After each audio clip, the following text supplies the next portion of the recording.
नमस्कार दोस्तों, स्वागत है आप सभी का अपने यूट्यूब चैनल कैरियर हब पे। आज हम लोग प्रमुख अधिनियम के बारे में बात करेंगे, जो कि हमारी परीक्षा की दृष्टिकोण से काफ़ी महत्वपूर्ण होते हैं और इनसे सवाल पूछे जाते हैं, क्वेश्चन पूछे जाते हैं। तो आइए हम लोग सबसे पहला क्वेश्चन देखते हैं, पर सबसे पहला अधिनियम देखते हैं, भारत परिषद अधिनियम 1909। ठीक, इसके प्रमुख प्रमुख बातों पे हम लोग ध्यान देंगे, क्या क्या था। ठीक, पहला पॉइंट है, इस अधिनियम को तत्कालीन भारत सचिव मार्ले तथा वायसराय मिंटो के नाम पर मार्ले मिंटो सुधार अधिनियम भी कहा जाता है। ठीक, दूसरा पॉइंट है, अरुंडेल समिति की रिपोर्ट के आधार पर इसे 1909 में पारित किया गया। कब पारित किया गया? 1909 में। और किस समिति के रिपोर्ट के आधार पर? तो अरुंडेल समिति की रिपोर्ट के आधार पर 1909 में। ठीक, अगला पॉइंट है, इस अधिनियम द्वारा भारत में प्रादेशिक चुनाव हेतु व्यावसायिक और सांप्रदायिक प्रतिनिधित्व प्रणाली अपनाई गई थी। ठीक, इम्पॉर्टेंट बात यह है कि ये जो चुनाव थे, इसमें कौन सी प्रणाली अपनाई गई थी, ये आपको याद रखना है। तो कौन सी थी?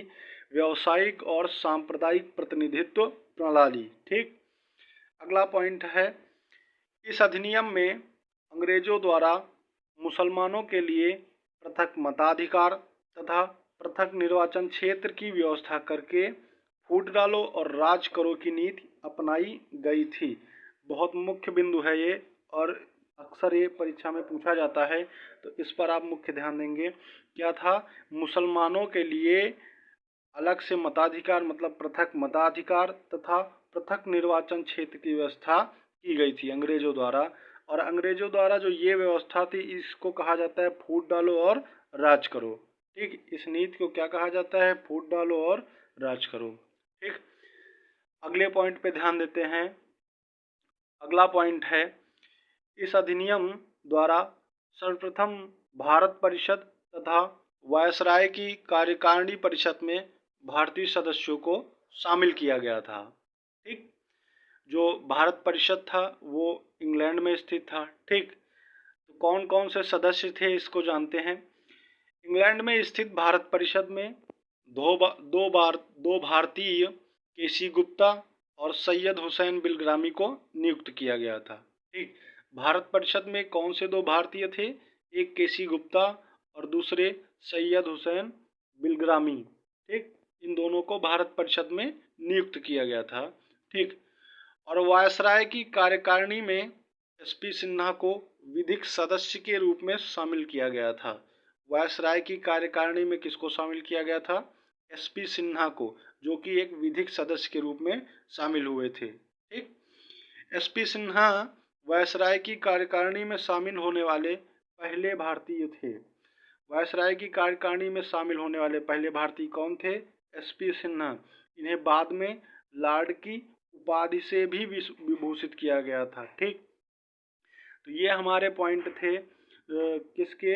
आप लोग जानते हैं भारत परिषद अधिनियम 1909 के। ये मेन बिंदु थे जो पेपर की दृष्टि से काफ़ी इम्पोर्टेंट हैं। आइए अगले अधिनियम की ओर चलते हैं। अगला अधिनियम है भारत सरकार अधिनियम 1919।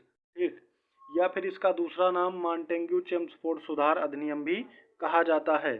दो नाम है इसके, एक तो भारत सरकार अधिनियम 1919 बोल सकते हैं, या फिर मॉन्टेग्यू चेम्सफोर्ड सुधार अधिनियम कहा जाता है। ठीक, आइए इसके प्रमुख या मुख्य बिंदु पर हम लोग ध्यान देते हैं। ठीक, पहला पॉइंट क्या है? भारत सचिव मॉन्टेग्यू ने 20 अगस्त 1917 को ब्रिटिश सरकार के प्रस्तावित सुधारों की घोषणा की।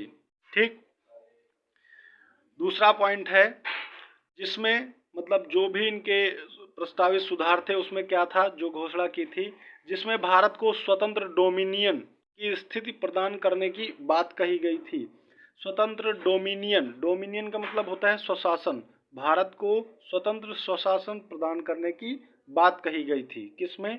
भारत सरकार अधिनियम 1919 में। ये पॉइंट याद रखिएगा, इंपॉर्टेंट हो सकता है।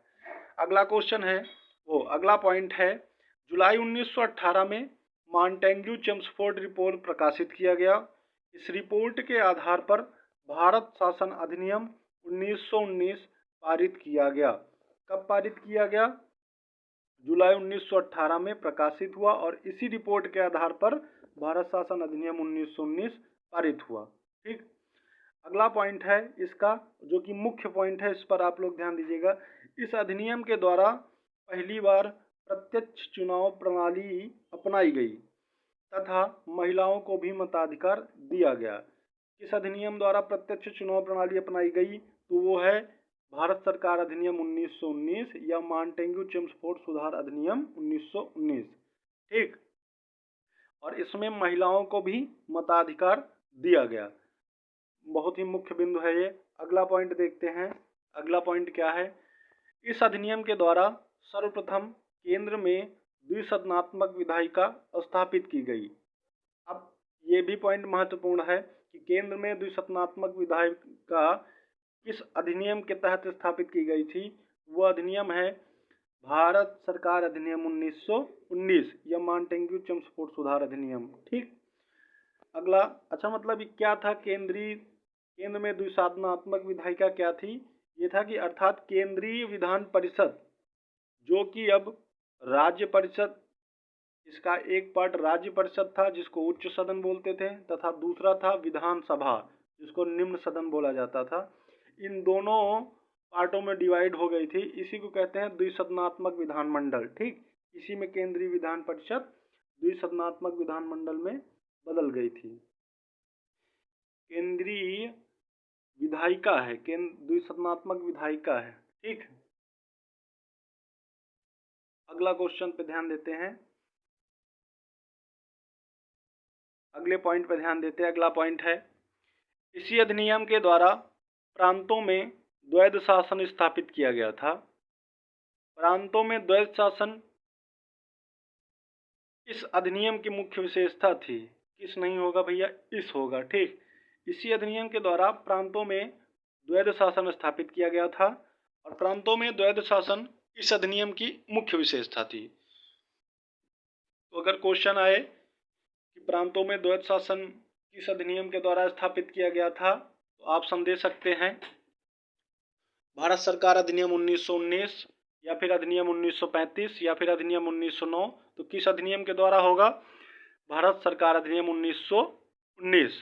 ठीक, और जो द्वैध शासन है इसके जन्मदाता लियोनिल कार्टिस को माना जाता है। ठीक, इसके जन्मदाता कौन? लियोनिल कार्टिस को माना जाता है। धन्यवाद। अगला हमारा जो अधिनियम होगा वो होगा अधिनियम 1935। वो काफ़ी बड़ा अधिनियम है और जिसे हम लोग मिनी संविधान भी बोलते हैं। तो आगे की वीडियो में उस पर हम लोग चर्चा करेंगे।